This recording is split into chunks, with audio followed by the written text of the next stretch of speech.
Ini udah bulan Rajab, Bu. Ya, Bu ya? Sudah bulan Rajab. Rajab pun juga udah tanggal berapa nih?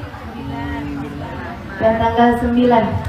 Tapi kita masih belum selesai merayakan Maulid Nabi Muhammad sallallahu alaihi wasallam. Mudah-mudahan ini menunjukkan rasa cinta di hati kita kepada Nabi Muhammad. Mencintai Nabi itu mencintai semua yang berkaitan sama Nabi Muhammad. Sebab bahkan mencintai Nabi Muhammad itu adalah bagian dari mencintai Allah. Sebab Nabi Muhammad adalah manusia paling tercinta di sisi Allah. Ibu, kalau ibu seorang janda punya anak 3, dilamar sama seorang laki-laki yang pengen kawin sama kamu tapi gak demen sama anak-anakmu, terima apa enggak kira-kira? Langsung jawabnya gitu kayak udah pengalaman pribadi. Kayaknya mau begitu. Teman-teman sekalian, sebab mencintaimu berarti mencintai semua yang kamu sayangi. Kan begitu? Cinta sama Nabi Muhammad berarti mencintai, menyukai, menyayangi apapun yang disukai, yang dicintai, yang disayangi sama Nabi besar Muhammad. Suka sama hari Senin sebagai lahirnya Nabi Muhammad. Suka sama bulan Rabiul Awal sebagai bulan lahirnya Nabi Muhammad. Suka sama keluarga Nabi Muhammad karena Nabi Muhammad. Cinta sayang kepada seluruh sahabat Nabi Muhammad karena Nabi Muhammad. Dan kalau bicara tentang orang-orang yang disayangi sama Nabi Muhammad, yang dicintai sama Nabi Muhammad, tidak ada yang mengalahkan dua wanita yang kita sebut-sebut namanya tadi di saat baca qasidah. Saduna fid dunya. Ayo yang benar nyanyinya, nanti kita masuk ke rekaman. Saduna fid dunya, uzuna fil ukhra, Khadijatul Kubra, Fatimah Az-Zahra, Khadijatul Kubra, Fatimah Az-Zahra. Sa'duna fid dunya, kebahagiaan kita di dunia, fauzuna fil ukhra, keberuntungan kita di akhirat, bi Khadijatul Kubra, karena rasa sayang, rasa cinta kita, rasa hormat kita kepada seorang perempuan mulia bernama Khadijatul Kubra wa Fatimah Zahra dan Sayyidah Fatimah Zahra. Dua orang ini, mencintai mereka adalah bagian dari cinta kepada Nabi besar Muhammad sallallahu alaihi wasallam. Mencintai Nabi ya berarti cinta juga mestinya sama dua perempuan yang paling disayang, paling dicinta sama Nabi besar Muhammad sallallahu alaihi wasallam. Dan Bu, terutama untuk kita kaum perempuan, sebab yang saya sebut dua orang ini adalah dua orang perempuan yang kita kalau mau ikut jalan kehidupan seseorang, yang seharusnya kita tempuh adalah mengikut, adalah berkiblat kepada dua perempuan hebat ini, yaitu Sayyidah Khadijah dan Sayyidah Fatimah. Teman-teman sekalian saya muliakan, saya banyak membaca tentang kisah hidup dua perempuan ini. Sayyidah Khadijah, saya sempat tulis sejarah beliau secara singkat di dalam kitab Pilar Cahaya. Saya baca dan saya banyak mendengar kisah tentang beliau untuk kemudian saya nukil sedikit-sedikit dari yang terindah dari kehidupan beliau dan saya tuliskan di buku Pilar Cahaya. Teman-teman sekalian, Ada 3 poin penting yang menurut saya bisa kita ikuti dalam kehidupan kita mengenai kisah hidup Sayyidah Khadijatul Kubra, istri baginda kita Nabi besar Muhammad sallallahu alaihi wasallam. Yang pertama, nih dengerin para perempuan. Kalau kamu pengen jadi perempuan-perempuan solehah, kalau kamu pengen di akhirat nanti bisa dikumpulkan dengan beliau-beliau perempuan-perempuan solehah, jika kamu ingin menjadi seorang perempuan yang semoga dikenal dan mengenal Sayyidah Khadijatul Kubra, dengerin 3 poin penting yang bisa kamu ikuti dalam kehidupan, dalam sejarah, dalam biografi Sayyidah Khadijatul Kubra. Yang pertama, bagusin niat.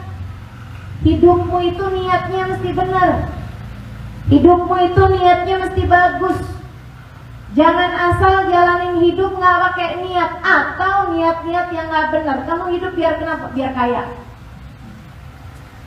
Kamu hidup untuk apa? Untuk bisa bahagia, seneng, bisa punya suami ganteng, nggak peduli walaupun dia laki orang. Biasanya sih kalau nggak peduli laki orang bukan ganteng tapi kaya. Iya nggak sih? Teman-teman sedikit sekalian yang saya muliakan, niat hidupmu tuh mau buat apa gitu?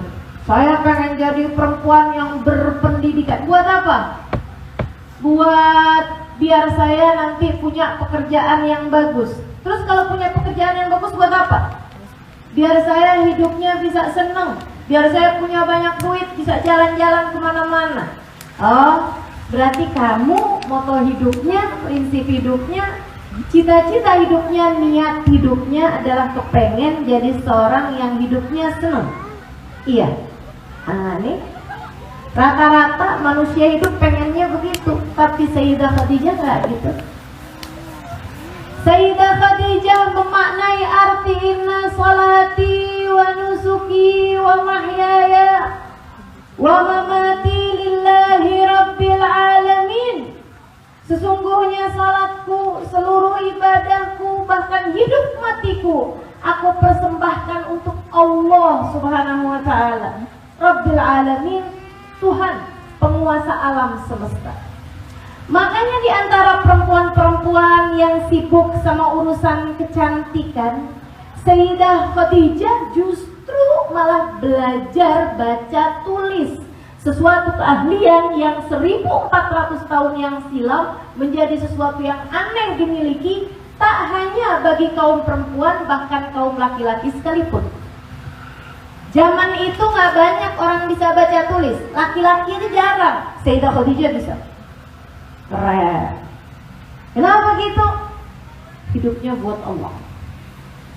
Sayyidah Khadijah dari sejak kecil temenan sama, banyak diskusi sama sepupunya yang jauh lebih tua umurnya daripada beliau. Namanya Waraqah bin Nawfal. Teman diskusi Sayyidah Khadijah. Sampai satu hari Sayyidah Khadijah cerita. Dia bilang, ya Waraqah, ra'aitul barihah, saya tadi malam ngimpi sesuatu yang aneh bener dah. Apa tuh Khadijah? Saya lihat ada cahaya di atas langit kayak matahari gitu. Cahaya sangat terang sekali di atas langit. Cahaya itu jatuh ke rumah saya, tepat di pangkuan saya. Kemudian cahaya tersebut bersinar cahayanya sampai memenuhi seluruh penjuru bumi. Apa artinya ya Waraqah? Waraqah kemudian berkata, iya Khadijah, artinya mimpi kamu jika benar yang kamu sampaikan ini, artinya bahwasanya dari rumahmu akan keluar cahaya besar yang menyinari penduduk bumi. Wa arju an takun dari nur nubuwah, aku berharap, aku kira itu adalah cahaya kenabian. Yang artinya Khadijah, kamu akan menjadi istri dari seorang nabi tersebut. Masya Allah. Ini bukan main-main, Bu. Allah pilihin nabi akhir zaman, bahkan dari sebelum penciptaan alam semesta. Dan Allah juga nggak main-main, pilihin istrinya, pilihin anaknya, pilihin sahabatnya. Makanya kalau ada orang yang nggak seneng sama sahabat Nabi, nggak seneng sama istri Nabi, ini orang nggak ngerti nih siapa Nabi di hadapan Allah. Ibu kalau cinta sama anakmu, bolehin nggak anaknya temenan sama orang gak bener? Ibu kalau cinta sama anak ibu laki-laki, ibu bakalan pilih nggak calon istri buat anak ibu? Pilih. Waduh, lengkap tuh, bibit, bobot, bebet, bakalan milih. Demikian pula dengan baginda kita Nabi besar Muhammad. Makanya kalau Habib Umar tuh, kalau lagi ngomong tentang orang-orang yang nggak seneng sama sahabat Nabi, Habib Umar bilang, yakfi lahum fakhra annallaha yakhtaruhum ashaban Nabi sallallahu alaihi wasallam. Kata Habib Umar, cukup kebanggaan buat para sahabat Nabi Muhammad bahwa mereka lah orang yang dipilih sama Allah untuk jadi sahabatnya Nabi Muhammad. Bukan saya, bukan kamu. Bukan saya, bukan kamu. Bukan kita yang kepilih jadi sahabat Nabi Muhammad SAW. Andai tidak karena kemuliaannya, saya tidak akan dipilih mereka untuk jadi sahabatnya baginda kita Nabi besar Sayyidah Khadijah. Tahun, 2 tahun, 3 tahun, kok kagak ada yang ngaku jadi nabi, nggak ada yang ngelamar, dan dia tahu adalah seorang nabi gitu ya. Ya udah, nikah aja dan yang lain. Ternyata memang nabinya belum lahir. Karena umurnya Sayyidah Khadijah sama Nabi Muhammad pautnya 15 tahun. Jadi Sayyidah Khadijah, waktu lahirnya Nabi Muhammad tuh Sayyidah Khadijah udah nikah. Dan Sayyidah Khadijah jengukin Aminah ketika melahirkan, karena Aminah adalah temannya. Jadi para adik-adik jomblo, sampai sekarang kamu belum ketemu jodohmu, maaf, kali-kali belum lahir.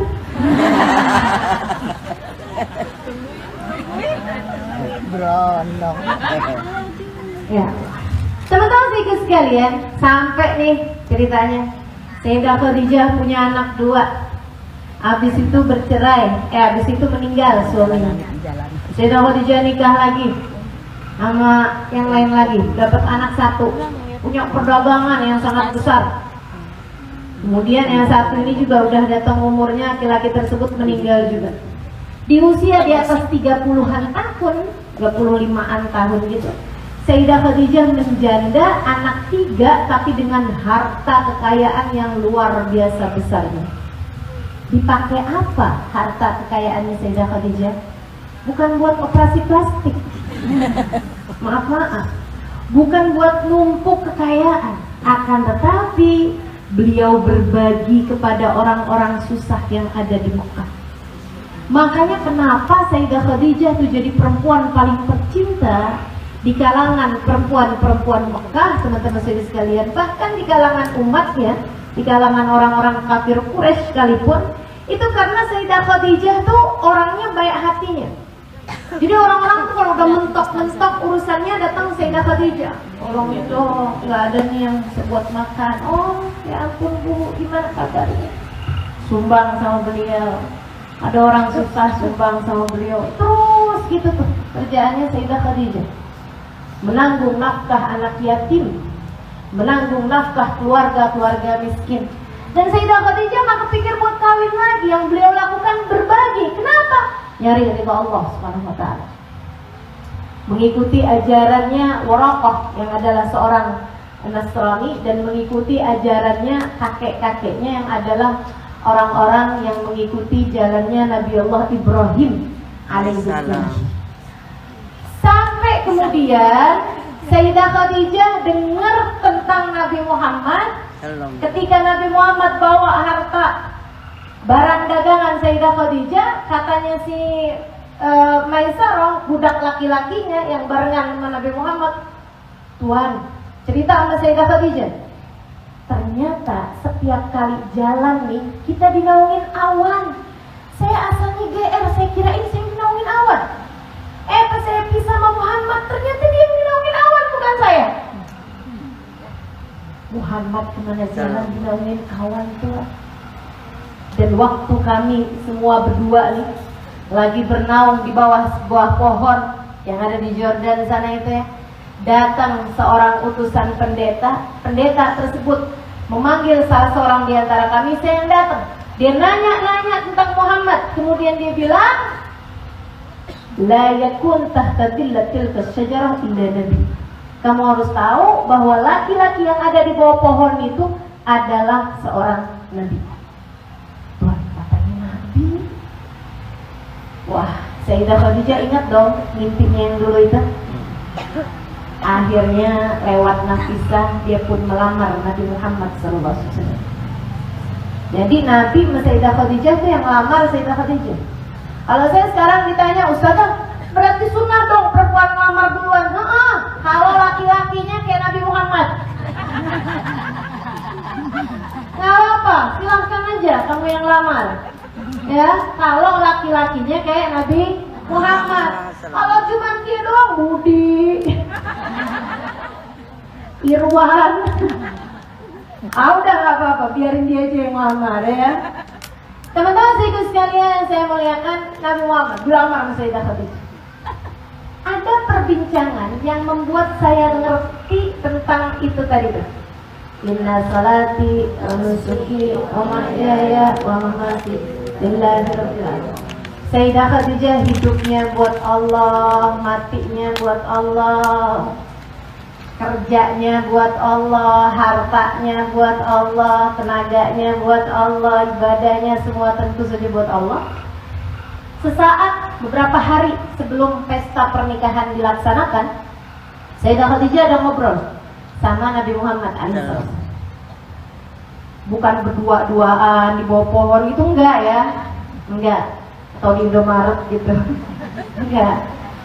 Tapi di tempat yang terhormat di rumah Sayyidah Khadijah dipanggil Nabi Muhammad SAW. Wahai Muhammad, aku ingin menikah denganmu seperti yang kamu tahu. Bukan karena kamu cakep, meskipun itu iya. Nabi Muhammad kan cakep. Tapi bukan karena itu aku ingin menikah denganmu, wahai Muhammad. Artinya bahwa andai Nabi Muhammad gak cakep sekalipun, Sayyidah Khadijah tetap mau nikah sama Nabi Muhammad. Aku menikah denganmu, wahai Muhammad, bukan karena kamu masih muda, gitu ya, dan bagus rupanya, bagus fisiknya gitu. Meskipun itu iya.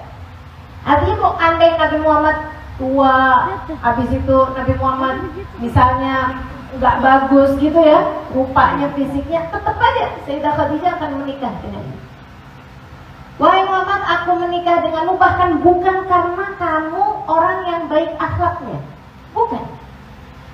Meskipun itu iya, kamu jujur, kamu baik akhlaknya, tapi andai kamu nggak gitu sekalipun, nggak segitunya sekalipun, aku akan tetap menikah denganmu. Sebab aku ingin menikah denganmu, wahai Muhammad, karena aku kira kamu adalah calon nabi yang kelak akan diutuskan. Karenanya aku ingin menikah dengan wahai Muhammad dengan harapan, dengerin, bukan karena pengen jadi istri Nabi biar terkenal, ya sepanjang zaman namanya disebut di buku-buku sejarah, bukan. Dengan harapan jika engkau nanti diutus oleh Tuhan wahai Muhammad, oleh Allah yang akan kelak mengutusmu, aku berharap engkau dapat membawaku menuju Allah yang kelak akan mengutusmu. Jadi tujuannya mau nyari Allah.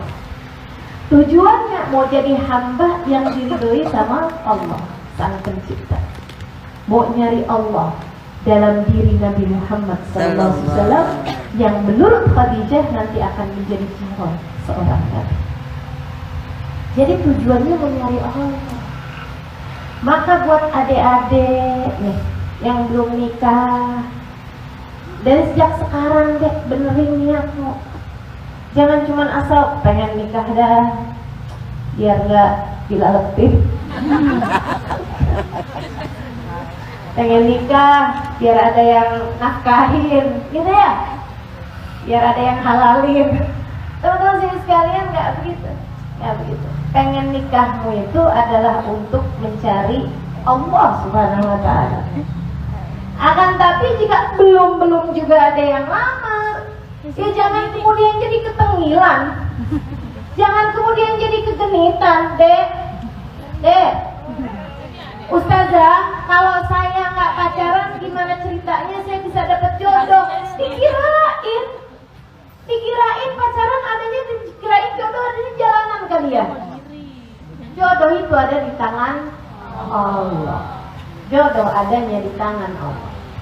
Kalau saya nggak keluaran jalan-jalan, nggak kenalan sama cowok-cowok di mall, saya gimana ceritanya dapat jodoh, Ustazah? Kamu kira jodoh kamu ada di mall apa? Jodoh kamu ada di jalanan? Enggak, dek. Jodoh kamu ada di tangan Allah. Minta sama Allah. Dan ingat nih, kalau kamu menikah karena Allah, kalau orang bisa menikah karena Allah, berarti juga orang bisa menjomblo karena Allah. Ingat nih ucapan saya.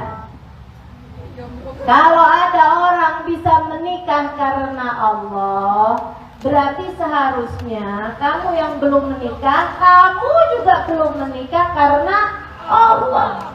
Sama kayak bulan Ramadan kamu berpuasa, waktu datangnya mens, kamu puasa apa nggak puasa? Dosa apa nggak kamu nggak puasa? Nggak dosa, malah justru berpahala. Kalau kamu ngotot puasa juga, padahal kamu sedang datang menstruasi, hukum puasanya malah dosa.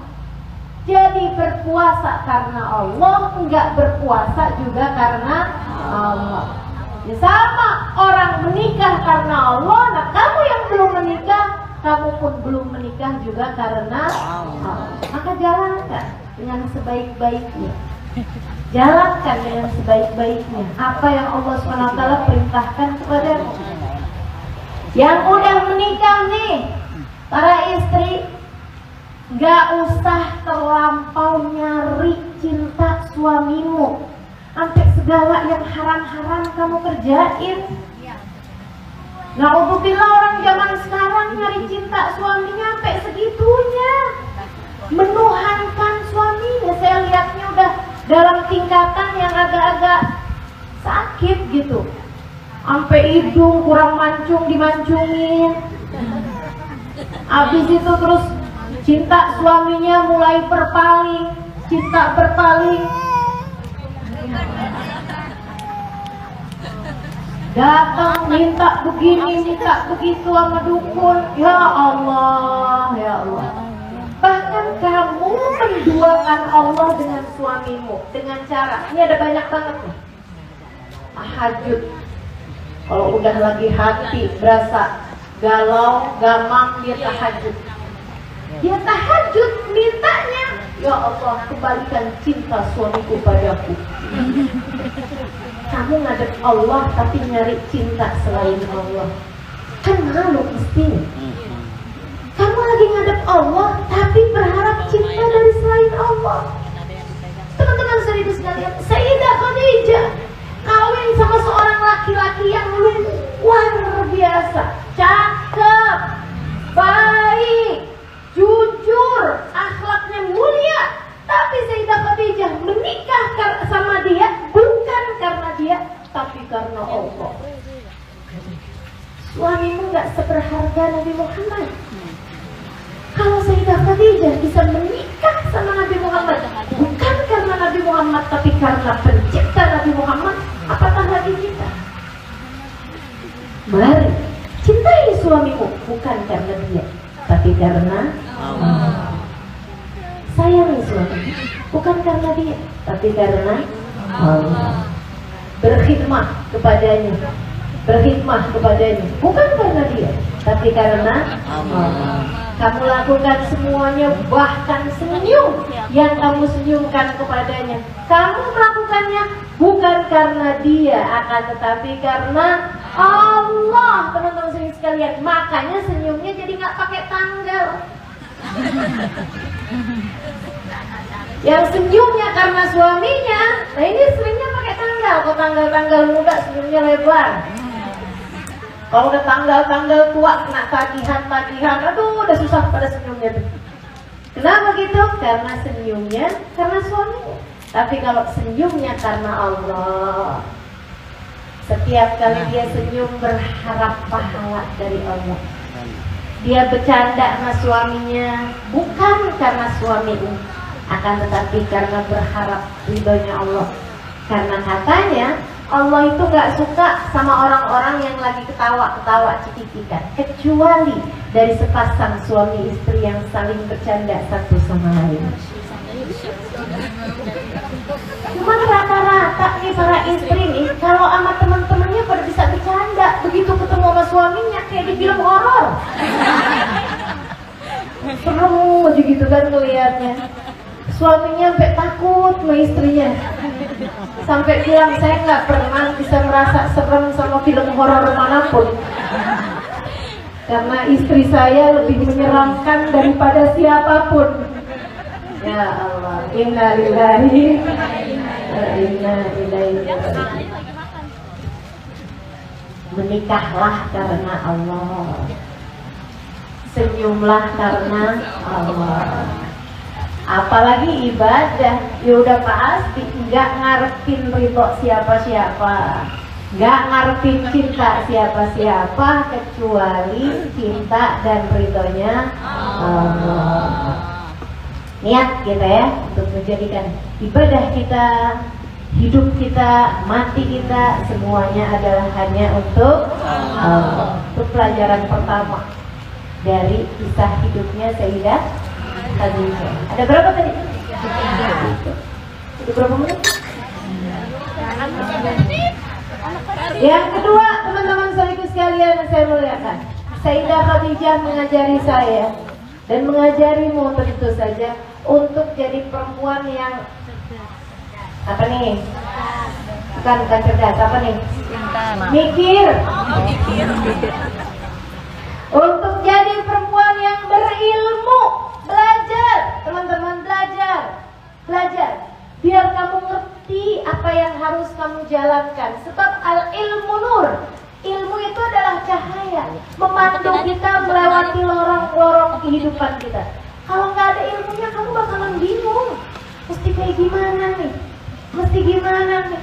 Dan sayang sekali ada banyak perempuan-perempuan yang lebih peduli kepada kecantikan, lebih peduli kepada urusan berat badan daripada kepedulian mereka terhadap ilmu. Sayyidah Khadijah seperti yang tadi saya ceritakan, di antara perempuan-perempuan yang sibuk dengan urusan-urusan mereka, Sayyidah Khadijah malah belajar baca tulis. Keren benar, 1400 tahun yang silam. Teman-teman sekalian, habis itu di antara laki-laki yang berdagang, gitu ya, Sayyidah Khadijah adalah satu dari sangat sedikit perempuan yang menjadi perempuan yang memiliki penghasilan sendiri dan bahkan lebih penghasilannya, sehingga dapat memberikan nafkah kepada orang-orang lain. Keren Sayyidah Khadijah. Zaman itu Sayyidah Khadijah bekerja dengan tanpa beliau keluar rumah. Beliaunya di rumah aja, akan tetapi ngatur perdagangan yang sangat luar biasa besarnya perdagangan beliau dengan ekspor impor barang. Ini 1400 tahun yang lalu loh Bu. Keren banget kan? Belum ada Shopee, belum ada JNE. Sayyidah Khadijah loh, 1400 tahun yang silam udah mikirin caranya ekspor impor barang. Keren benar, keren benar. Kenapa begitu? Mikir. Beliau adalah perempuan yang pandai, perempuan yang berilmu, jadi ngerti itu mesti ngapain. Subhanallah teman-teman sekalian, dan ilmu ini juga sampai-sampai menjadi cahaya, termasuk juga dalam Islam. Ini saya ceritain. Awal-awal Nabi Muhammad ketika diutus jadi seorang nabi, itu nabi itu sebagai beliau sebagai seorang nabi itu dibuka pandangan mata zahirnya seperti mana dibuka pandangan hatinya, sehingga nabi bisa melihat yang orang lain nggak lihat. Nabi itu bisa dikasih lihat apa yang orang lain nggak lihat. Apa tuh yang orang lain nggak lihat? Jin. Apa yang orang lain nggak lihat? Setan. Apa yang orang lain biasanya nggak lihat? Malaikat. Kan pada nggak lihat. Betul apa nggak? Ibu-ibu bisa melihat nggak setan yang ada di sini? Yang pasti sih ya, kalau ada orang kita lagi enak-enak dengerin kajian terus ngajakin kita ngobrol. Nah, tuh. Gitu ya. Teman-teman sekalian yang saya muliakan, Nabi Muhammad suka diperlihatkan alam-alam yang orang lain tuh nggak lihat gitu. Nabi lihat malaikat, Nabi makanya pas jalan ikutin Sayyidina Ali. Kata Sayyidina Ali, aku lihat Nabi Muhammad jalan, jadi aku lihat diikutin di belakangnya tanpa sepengetahuan Nabi Muhammad SAW. Ternyata ketika Nabi Muhammad jalan, aku mendengar ada suara-suara, Assalamualaikum ya Rasulullah, Assalamualaikum ya Rasulullah. Karena ada lagi suara, Assalamualaikum ya Rasulullah. Lagi suara, Assalamualaikum ya Rasulullah. Sayyidina Ali toleh, gak bisa kesapa, serem jalan cepet-cepet. Sayyidina Ali ngikutin Nabi Muhammad SAW. Aku tadi mendengar suara-suara berkata Assalamualaikum ya Rasulullah, Assalamualaikum ya Rasulullah. Aku toleh kanan kiri gak ada siapa-siapa. Suara apakah itu? Wahai Nabi Muhammad. Nabi kemudian menjawab, ya Ali, tidaklah aku lewat di jalanan melainkan pepohonan dan batu-batu mengucapkan salam kepadaku. Jadi Nabi Muhammad diperlihatkan dan diperdengarkan ya suara-suara ataupun rupa-rupa yang selama ini tidak dilihatkan oleh Allah SWT kepada manusia pada umumnya. Nah, satu waktu di awal-awal Islam ini sekali lagi ya, kayak baru-baru sebulan, 2 bulan Nabi Muhammad diutus sebagai seorang nabi. Nabi itu suka bingung, Nabi suka dilihatin aja sama orang. Nabi pas lagi sendirian, ada yang lihat gitu, di pojokan, kan ada gimana gitu ya. Satu waktu Nabi Muhammad cerita sama Sayyidah Khadijah, itu ada yang ngeliatin saya deh Khadijah, di pinggiran pintu gitu. Saya nggak tahu itu setan atau malaikat. Sayyidah Khadijah mikir, saya nggak tahu itu setan atau malaikat, saya masih bingung membedakannya. Dipikirin, inget-inget pelajaran yang beliau baca di kitab-kitab terdahulu. Sayyidah Khadijah kemudian bilang gini, udah Muhammad, kamu jangan bingung-bingung lagi. Nanti kalau dia datang lagi panggil saya cepet-cepetan. Oh baik. Begitu datang lagi tuh penampakan itu yang Nabi Muhammad nggak tahu itu siapa. Nabi Muhammad kemudian manggil, ya Khadijah. Panggil Sayyidah Khadijah. Sayyidah Khadijah datang. Ada Muhammad sekarang? Iya ada katanya. Baik kalau begitu. Sayyidah Khadijah kemudian melepaskan kerudungnya, melepaskan baju-baju luarnya. Tentu saja masih pakai baju dalam. Jangan bayangin yang kagak-kagak. Ya. Sayyidah Khadijah nanya, adakah dia sekarang wahai Nabi Muhammad? Nggak ada Khadijah, dia sekarang pergi. Sayyidah Khadijah pakai lagi kemudian. Bajunya pakai lagi, kerudungannya pakai lagi. Sayyidah Khadijah nanya lagi, Muhammad, sekarang datang apa enggak dia? Iya datang lagi Khadijah. Baiklah wahai Muhammad, kalau begitu dia adalah malaikatnya Allah. Sebab malaikatnya Allah nggak suka ada di tempat di mana seorang perempuan membuka lebar-lebar auratnya. Makanya kok penting buat pakai kerudungan, biar kata kita lagi sendirian juga, terutama kalau kita lagi ngerjain kebaikan, gitu ya. Baca zikir, sudah boleh nggak baca zikir nggak pakai kerudungan? Ya boleh, mah boleh aja. Tapi lebih baik kalau kamu berkerudung dan menutup aurat, gitu kan ya? Kenapa gitu? Li ajli huduril malaikah, biar bisa mendatangkan para malaikat. Dari ilmunya Sayyidah Khadijah ini juga nih, para ulama mengatakan kalau ada orang lagi sakaratul maut, jangan biarkan di sekitarnya ada perempuan yang tidak berkerudung. Dengar? Dengar? Kalau ada orang lagi sakaratul maut, jangan biarkan di sekelilingnya ada perempuan yang tidak berkerudung. Pakai kerudungan. Apalagi terutamanya adalah si yang sakit ini, yang sedang sakaratul maut ini. Kalau dia perempuan, kerudungin, teman-teman sekalian. Kenapa gitu? Di ajli huduril malaikah, biar jenazahnya atau calon jenazahnya belum meninggal ya, biar si orang yang sedang sakaratul maut ini dihadiri oleh para malaikat. Karena itu kan penting banget saat sakaratul maut, kayak yang tadi sudah Fatimah sampaikan. Saat sakaratul maut, teman-teman saudara sekalian, itu tuh setan-setan benar-benar berusaha untuk mencabut keimanan seseorang. Kita sungguh-sungguh minta kepada Allah Subhanahu wa taala, ya dzal jalali wal ikram, amitna ala dinil Islam. Wahai Zat pemilik keagungan dan kemuliaan, matikan kami dengan membawa ajaran Islam, dengan agama Islam. Kalau kita mau ditetapin iman Islamnya, pastikan di sekitar situ yang hadir bukan setan, akan tetapi para malaikat rahmatnya Allah Subhanahu wa ta'ala.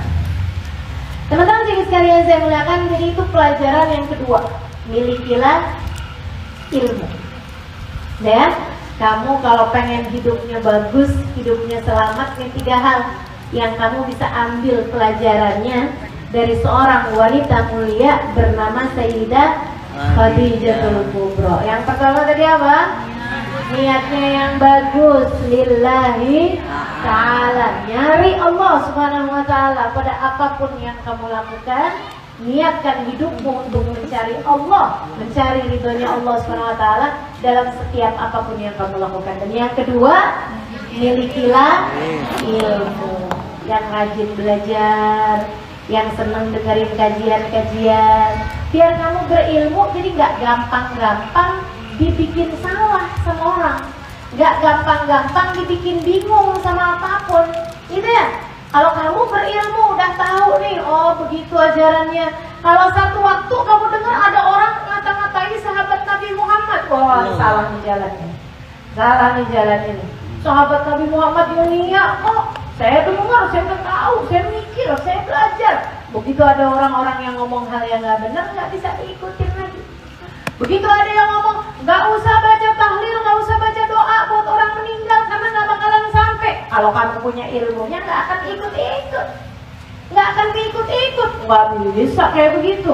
Kalau misalnya apa yang kita baca buat orang yang sudah meninggal dunia nggak sampai, nggak akan ada syariat sholat jenazah. Sholat jenazah itu kan doain mayit, ya kan? Nah itu bisa kamu jadi nggak bingung kalau kamu punya ilmu. Dan yang ketiga, yang terakhir, apa yang bagus, terbaik ya dalam kehidupan Sayyidah Khadijah. Sayyidah Khadijah hidup dalam cinta. Sayyidah Khadijah hidup dalam cinta. Teman-teman sekalian, Sayyidah Khadijah, suaminya dia cintai dengan seluruh apapun yang beliau miliki. Dari seorang perempuan kaya raya sampai harus jadi seorang perempuan yang kurus kering, hanya tulang berbalut kulit, berhari-hari nggak makan, sampai dari laparnya Sayyidah Khadijah jalan amyal, kuntu amshi amyalan. Kata Sayyidah Khadijah, aku berjalan bermil-mil untuk mendapatkan daun-daun hijau untuk mengganjal laparku. Sampai aku perhatikan kalau aku buang hajat yang keluarnya kayak kotoran kambing. dari seorang perempuan kaya raya. Dalam jalan cinta Sayyidah Khadijah mau berkorban karenanya. Teman-teman sekalian saya muliakan, Sayyidah Khadijah cintanya luar biasa. Beliau cintai suaminya sebagai seorang nabi. Beliau cintai anak-anaknya. Beliau cintai umat Islam. Beliau cintai semua umat Nabi Muhammad sallallahu alaihi wa ala alihi wa sahbihi wasallam. Teman-teman saudariku sekalian yang saya muliakan, hidup dalam cinta tanpa membenci siapapun, tanpa marah terhadap siapapun. Beliau terus aja mencintai sampai satu waktu Nabi Muhammad yang rasa kesian ke Sayyidah Khadijah. Satu malam Nabi Muhammad duduk, padahal asalnya udah baringan dan tidur. Nabi duduk, dipandanginya wajah istrinya yang kini sudah menjadi keriput dengan tulang berbalut kulit. Sesudah 2,5 tahun berada di tempat di mana mereka diboykot, di mana mereka diasingkan di lembah Wadi Abi Thalib. Nabi Muhammad bilang, "Ya Khadijah, aku malu padamu." Sayyidah Khadijah duduk, dipandangi wajah suaminya, kemudian berkata, "Dan mengapa kamu harus merasa begitu, wahai Nabi Muhammad?" "Aku malu sama kamu Khadijah." "Kenapa gitu?" "Karena aku menikahi kamu sedangkan kamu adalah perempuan yang kaya raya. Sekarang buat makan aja kamu sebegitu susahnya. Kalau datang makanan kamu malah kasihin ke saya. Kamu sampai harus berjalan bermil-mil buat cari daun-daunan hijau. Aku malu padamu Khadijah. Kamu waktu aku menikah denganmu seorang perempuan yang cantik jelita. Sekarang hanya tinggal tulang berbalut kulit belaka. Aku malu padamu Khadijah. Dulu kamu perempuan yang dimuliakan oleh kaummu. Sekarang menjadi perempuan korban pemboikotan oleh kaummu, wahai Khadijah." Sayyidah Khadijah senyum, kemudian berkata, "Jangan pernah merasa begitu, wahai Rasulullah. Engkau harus tahu, sejak aku memutuskan untuk menikah denganmu, aku jadikan seluruh hartaku, seluruh waktuku, seluruh tenagaku, hidup matiku, nyawa satu-satunya yang aku punya untukmu, wahai Rasulullah." Cinta. Ini kalau ceweknya bangsa yang model nggak seberapa cinta sama lakinya gitu ya, tidak hidup dalam jalan cinta, yang ujung-ujungnya cintanya adalah cinta karena Allah SWT. Ini kalau ditanya kayak begitu, udah deh nggak usah kamu pikirin, tidur.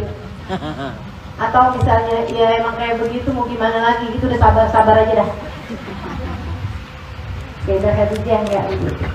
Ucapannya manis sama suaminya, ucapannya manis pada suaminya. Makanya subhanallah, yang kayak Sayyidah Khadijah ini tidak pantas diduakan. Makanya kenapa Nabi Muhammad semasa tinggal hidup bersama dengan Sayyidah Khadijah, Nabi Muhammad tidak pernah menduakan. Karena yang seperti Sayyidah Khadijah tak pantas diduakan. Maka teman-teman sekalian, sebagai seorang istri, kamu diduakan atau tidak itu takdir. Tapi menjadi seorang perempuan yang tak pantas diduakan, itu sesuatu yang bisa kita lakukan. Walaupun pada akhirnya diduakan itu urusan takdir, kan gitu ya? Tapi menjadi seorang perempuan yang kayak dia mah nggak pantas diduain, itu loh yang bisa kita usahakan. Kamu diceraikan atau tidak oleh suamimu, itu urusan takdir. Itu urusan takdir. Tapi yang bisa kamu lakukan adalah menjadi seorang perempuan yang tidak pantas ditinggalkan. Yang kayak Sayyidah Khadijah pantas nggak ditinggalin? Nggak pantas. Laki-laki bodoh mana yang akan meninggalkan seorang perempuan yang sangat solehah? Laki-laki bodoh mana yang akan meninggalkan seorang perempuan yang hidupnya untuk Allah SWT, akalnya dipakai buat berpikir dan berilmu, dan dia hidup dengan penuh cinta terhadap orang-orang di sekelilingnya. Maka teman-teman saudara sekalian, yuk kita belajar, kita mengkiblat kepada Sayyidah Khadijah dengan kita melakukan ketiga hal tersebut. Baik kamu seorang istri ataupun kamu tidak menikah atau belum menikah sekalipun, hiduplah dengan 3 hal ini teman-teman sekalian. Niatmu yang bagus, cari ilmu yang benar, belajar, pakai akalmu untuk selalu berpikir apa ya yang Allah inginkan, apa ya yang Allah inginkan. Bagaimana ini sesuai dengan aturannya Allah, gimana nih Nabi Muhammad kepengennya kayak gimana nih, ilmunya ada gitu. Dan yang ketiganya, hiduplah dengan cinta. Saya belum punya suami Ustazah, saya cinta sama siapa? Orang tuamu, saudara-saudarimu, orang-orang di sekelilingmu, mereka sangat perlu untuk mendapatkan cintamu. Orang-orang yang hidup di sekelilingmu, teman-teman saudaraku sekalian, semua orang perlu untuk dicinta. Semua orang perlu untuk disayang. Semua orang perlu merasa aman dari keadaan kita, tahu bahwa kita tidak akan menyakiti siapapun.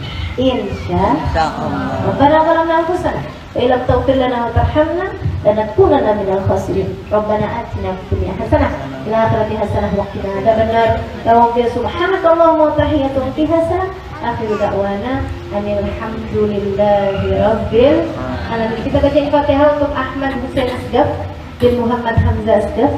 Kita doakan mudah-mudahan Allah bahagiakan dalam alam kuburnya, keluarga yang ditinggalkan juga ya, insyaallah mudah-mudahan Allah gantikan dengan kesenangan yang lain insyaallah. Dan juga semua arwah keluarga kita yang telah berkurang rahmatullah, mudah-mudahan Allah bahagiakan alam kuburnya, dijadikan kuburnya rawdah min riyadil jannah. Ala hadhihi niyyah bi kunniyah salihah jami'ah syamilah la hadratin Nabi Muhammad sallallahu alaihi wa alihi wasallam. Al-Fatihah.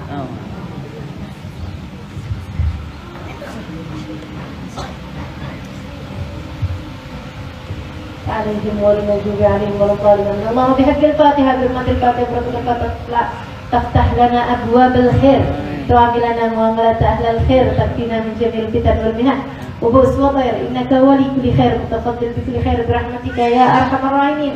اللهم إنا نسألك زيادة في الدين، بركة في الأمور، صحة في الجسد، سعادة في الرزق، توبة قبل الموت، شهادة عند الموت، مغفرة بعد الموت، وأكبر عند الحساب، وأمانا من العذاب، ونصيبا من الجنة، ورزقنا النظر إلى وجهك الكريم. اللهم عافنا من بلائك وأوزعنا شكر نعمائك، وأتكنا برد عفوك وحلاوة مناجاتك يا مقلب القلوب، ثبت قلوبنا على دينك يا محول الأحوال، حول حالنا إلى أحسن الحال، وعافنا من أحوال أهل الضلال وفعل الجهال. يا الله بها، يا الله بها، يا الله بحسن الخاتمة، يا الله بها، يا الله بها، يا الله بحسن الخاتمة، يا الله بها، يا الله بها، يا الله بحسن الخاتمة، يا الله بها، يا الله بها، يا الله بحسن الخاتمة، يا الله بالتوبة والقبول والإحسان. وصلى الله على سيدنا محمد وآله وصحبه وسلم walhamdulillahi rabbil alamin. Terima kasih, mudah-mudahan bermanfaat. Kurang lebih mohon maaf. Billahi taufiq wal hidayah. Assalamualaikum warahmatullahi wabarakatuh.